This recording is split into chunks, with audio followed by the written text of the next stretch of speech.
नमस्कार साथियों, कैसे हैं आप सभी लोग। आप सभी लोग बहुत ही अच्छे होंगे, ऐसी आशा करता हूं मैं। JF लॉ क्लासेस में आप सभी का एक बार फिर से मैं तहे दिल से स्वागत करता हूं। जुड़ जाइए आप हमारे JF लॉ क्लासेस पर।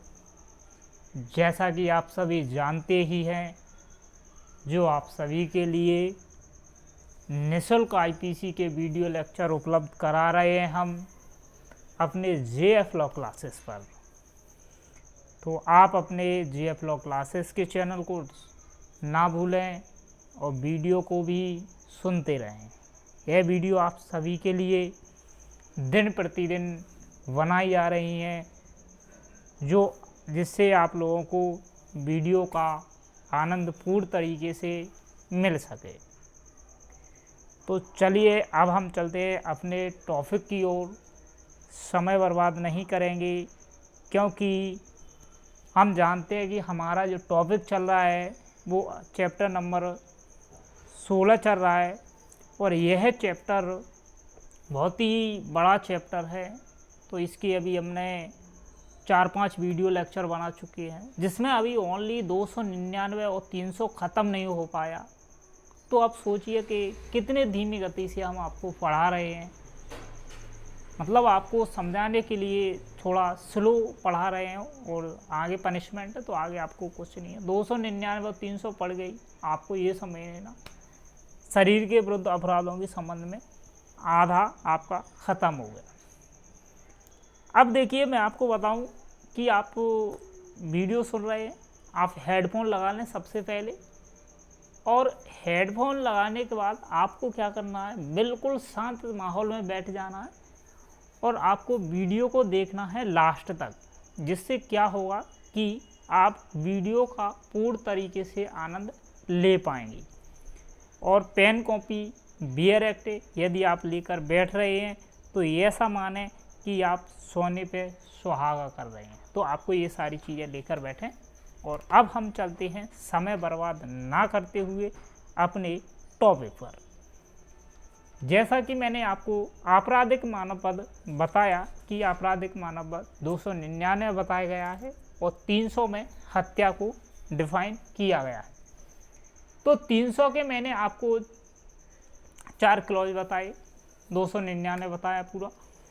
और पिछले ही वीडियो में हमने पहले वाले अपवाद को बताया कि किन किन परिस्थितियों में आपराधिक मानववध ना होते हुए हत्या होती है, और किन परिस्थितियों में आपराधिक मानववध होता है, यानी कौन कौन सी कंडीशन फुलफिल करना होती है। तो आप लोगों ने जिसने भी वीडियो नहीं सुना है तो वो हमारे प्लेलिस्ट में जाए और प्लेलिस्ट से सारी वीडियो निकालते, जिससे क्या है आपकी समझ में आ जाए। अब चलते हम अपने अपवाद नंबर 2 पर। कल हम अपवाद नंबर 1 पढ़ा चुके थे। आज का जो हमारा सेशन है वो अपवाद नंबर अपवाद है। 1 मिनट।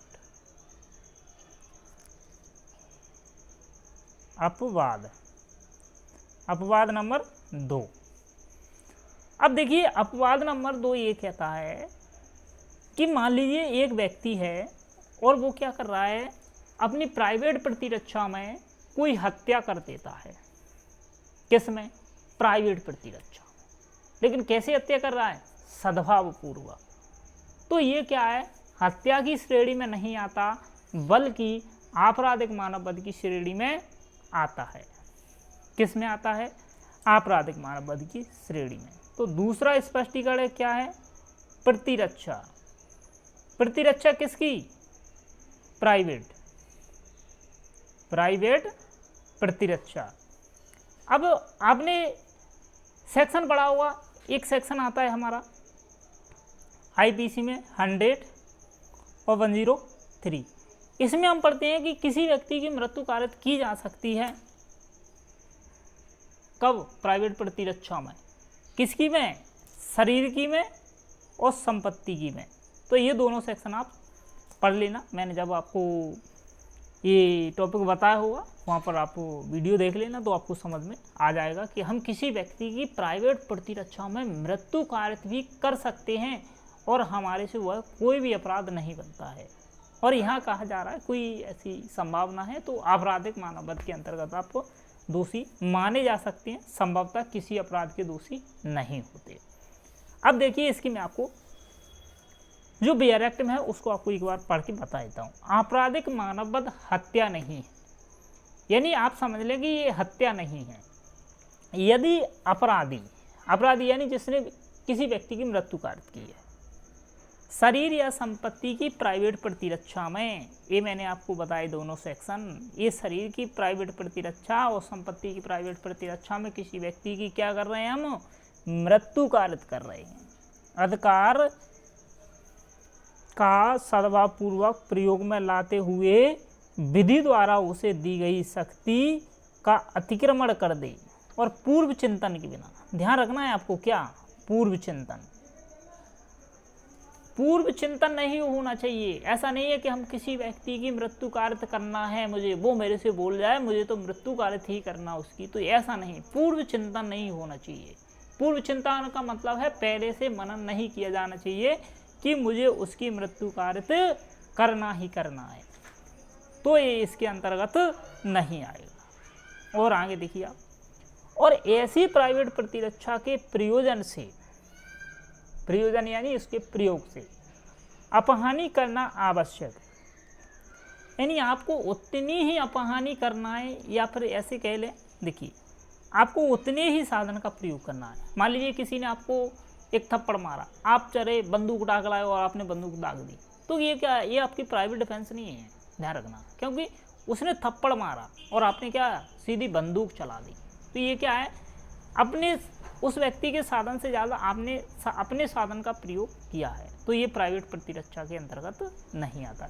यदि आपके पास कोई और साधन नहीं है, उधर से कोई व्यक्ति कुल्हाड़ी लेकर आता है, आपके पास आसपास में प्राइवेट प्रतिरक्षा के लिए कुल्हाड़ी वगैरह नहीं है और आपके पास केवल बंदूक है, क्या है, बंदूक है, और किसी भी चीज़ से आप अपनी प्राइवेट प्रतिरक्षा कर ही नहीं सकते, तो फिर आप बंदूक चला सकते हैं।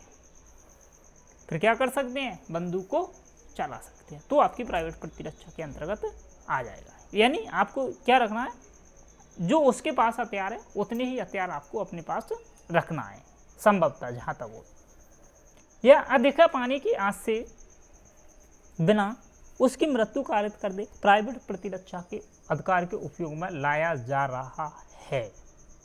तो आपको क्या है, अब देखना इसका उदाहरण देखो, दूसरे वाले का जो हम अपवाद पढ़ रहे हैं ना, अब इसका उदाहरण आपको समझ में और अच्छी तरीके से आ जाएगा। देखिए उदाहरण कहता है किसको, का को, आपको ऐसे ही पढ़ना भाई, जिसने रीजनिंग पढ़ी हो वो समझ जाते होंगे हाल कि कैसे पढ़ा जाता है, जिसने गणित पढ़ा होगा वो भी समझ जाते होंगे, क्योंकि हम इबारती सवालों को ऐसे ही करते थे। तो आगे देखें, किसको, आ को चाबुक मारने का प्रयत्न या करता है। चाबुक किसने मारा, या ने, किसको मारा, का को, ठीक है मार दिया, किंतु इस प्रकार नहीं कि का को घोरोपति हो जाए। इसने जो चाबुक मारा लेकिन इस प्रकार नहीं मारा कि घोरोपति हो जाए, घोरोपति के आस से नहीं मारा। घोरोपति अब हम आगे पढ़ेंगे, उपपति घोरोपति। और क्या की, इसने क्या किया भाई साहब ने, इस पे तो मारा चाबुक, इस पे क्या मारा, चाबुक। भाई साहब के पास थी पिस्तौल, पिस्तौल, तो भाई साहब ने क्या किया, उस पिस्तौल को निकाला और इसके ऊपर चला दी। क्या चला दी, पिस्तौल। किसने, का ने। किसने चलाई पिस्तौल, का ने।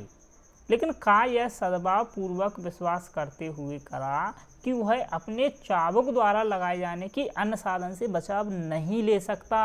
मैंने आपको बताया था कि उसके पास कोई अन्य साधन नहीं है बचाव लेने के लिए, तो वो उस चीज़ का प्रयोग कर सकता है। और गोली से क्या हुआ, या का हो गया बद, ये मर गया। गोली चलाई तो सीधी बात है कि व्यक्ति मारा जाएगा, और इसका हो गया क्या, बद। तो ये क्या है, आपराधिक मानव वध है। क्या है, आपराधिक मानववध है। अब आपसे पूछ लिया जाए, ऐसा उदाहरण दिया जाए और आपसे पूछ लिया जाए कि ये कौन सा वेल अपवाद के अंतर्गत आता है, तो आपको रखना है कि अपवाद नंबर 2 के अंतर्गत ये सारी चीज़ें आती हैं।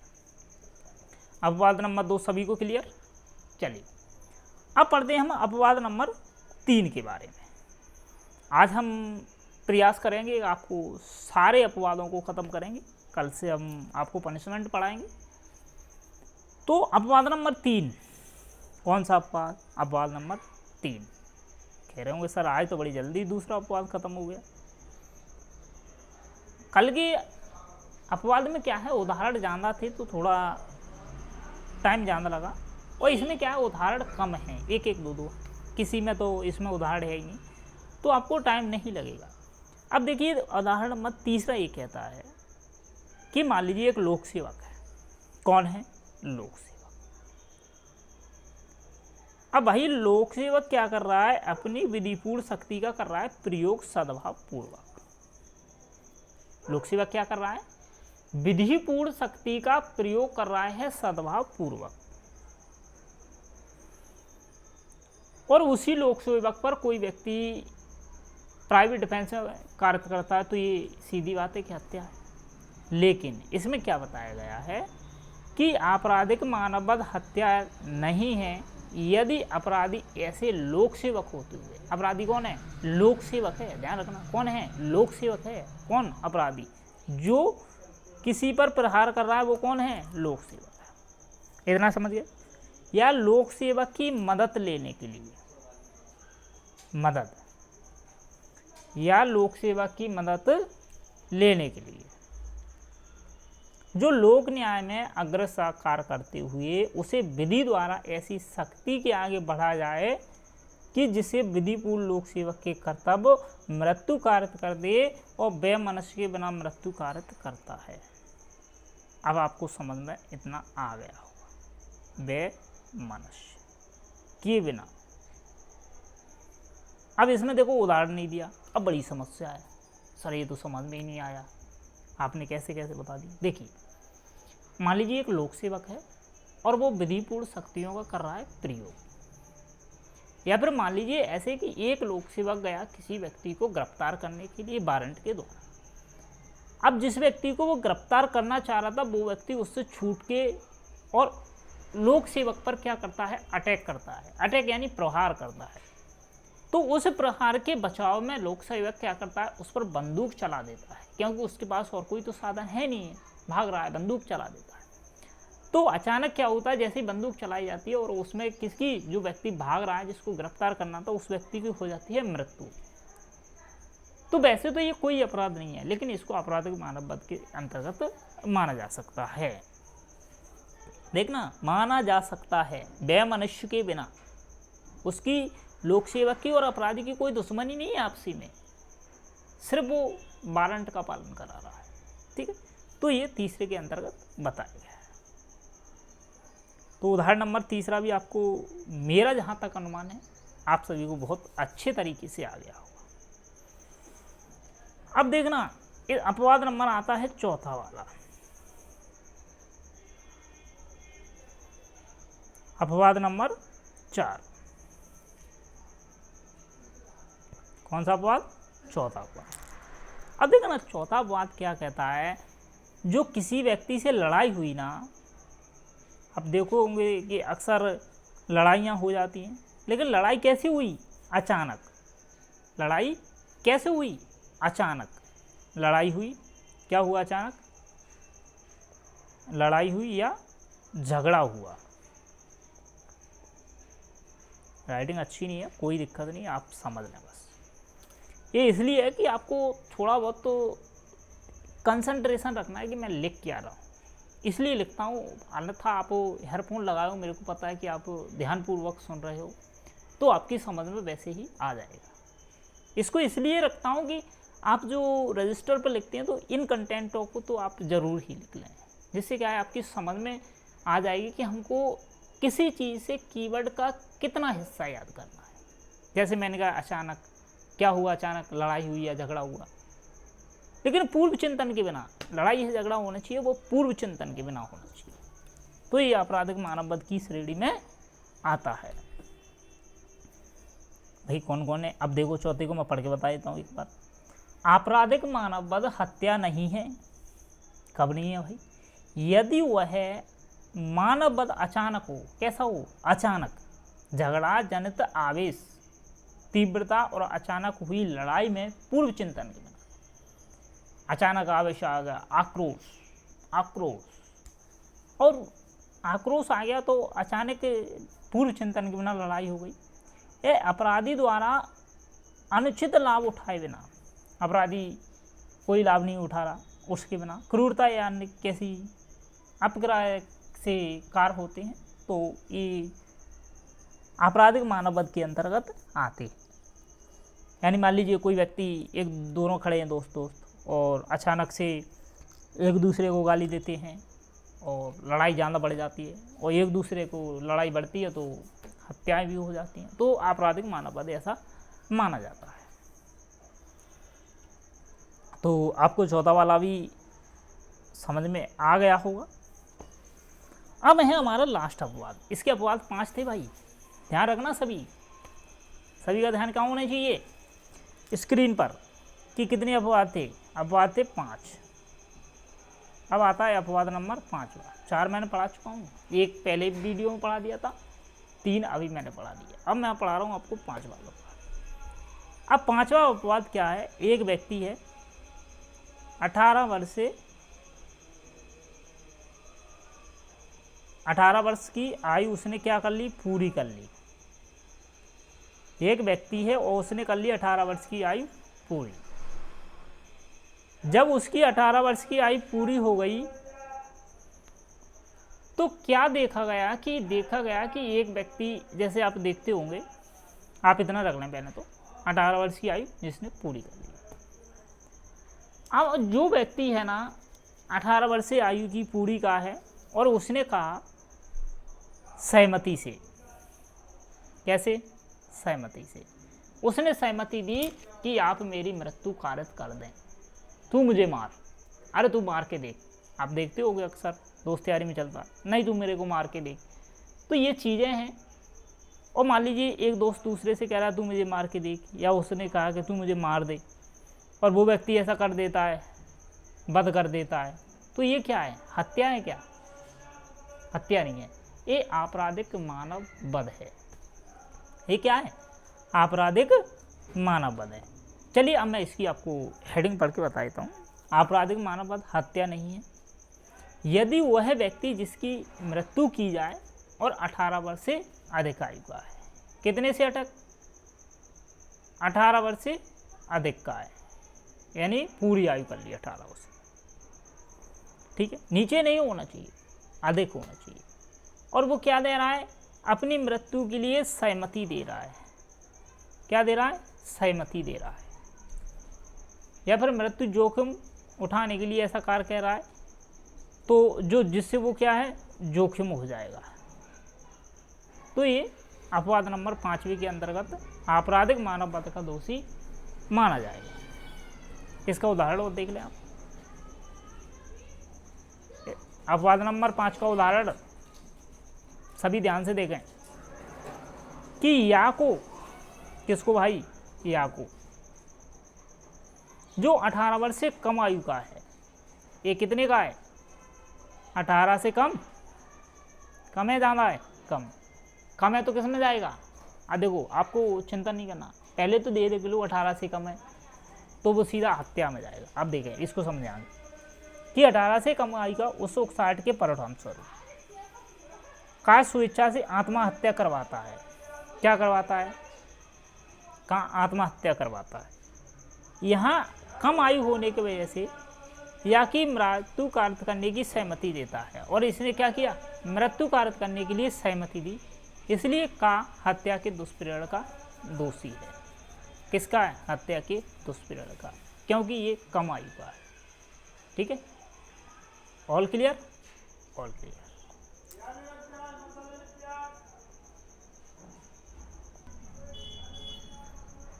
तो आज हम 5 अपवादों को पढ़ा, 5 अपवादों को देखा कि किस प्रकार से अपवादों में प्राइवेट प्रतिरक्षा को बताया गया है। अब देखो मैं आपको बताऊं, इस वीडियो में मैं आपको दंड भी बता दूंगा, फिर क्या हो जाएगी, खिचड़ी पक जाएगी। फिर क्या हो जाएगी, खिचड़ी। खिचड़ी जानते हो ना, खिचड़ी कौन कौन जानता है? जो बीमार लोग होते हैं ना, उनके लिए दी जाती है खिचड़ी। तो खिचड़ी पक जाएगी। तो आपको क्या करना है, आज मैं एक बार और देख ले 5 अपवादों को। देखो अपवाद नंबर 1 कह रहा था कि क्या हुआ, अपवाद नंबर 1 में हुई लड़ाई। कैसे? आक्रोश आया अचानक। अब ये अचानक वाली जो चीज़ है, हम 2 पढ़ते हैं, गंभीर प्रकोपन, जैसे उसमें आ जाता है कौन सा, गंभीर प्रकोपन। तो ये अपवाद नंबर 1 में देखना आपको। और अचानक लड़ाई, क्या अचानक लड़ाई या झगड़ा, तो आपको अपवाद नंबर 4 याद रखना है। इतना आपको अंतर याद रखना है, अचानक लड़ाई या अचानक झगड़ा। ठीक है। अब आते हैं दूसरा। दूसरे में है प्राइवेट डिफेंस। दूसरे में क्या है, प्राइवेट प्रतिरक्षा, दूसरा अपवाद है। तीसरा में लोक सेवक से संबंधित तीसरा। ये आपको कीवर्ड याद रखोगे तो अपने आप क्वेश्चन को सॉल्व कर दोगे। फ्री वो तो आप चुटकियों में कर दोगे, ध्यान रखना। अब आता है 5वां। तो 5वां जो अपवाद था वो तो सीधा है ही, आयु ध्यान रखना आपको, 18 वर्ष से अधिक। यहाँ देख लेना, ये लगा होना चाहिए ये, और इस पे ये 2 चीज़ों को आपको और रख लेना, तो आपका 5वां अपवाद आता है। यदि मान लो अधिक है तो 299, कम है तो 300। यहाँ क्रॉस करना है, अधिक है तो ज़्यादा वाला, ज़्यादा है तो कम वाला। तो आज का वीडियो लेक्चर आप सभी लोगों को देखा और आप सभी को पसंद आया होगा। तो आज के वीडियो लेक्चर को यहीं समाप्त करते हैं। और यदि आप लोगों को वीडियो पसंद आया तो वीडियो को लाइक कर दें। आप सभी ने हमारे इस वीडियो को पूरा देखा, आप सभी के लिए बहुत बहुत धन्यवाद।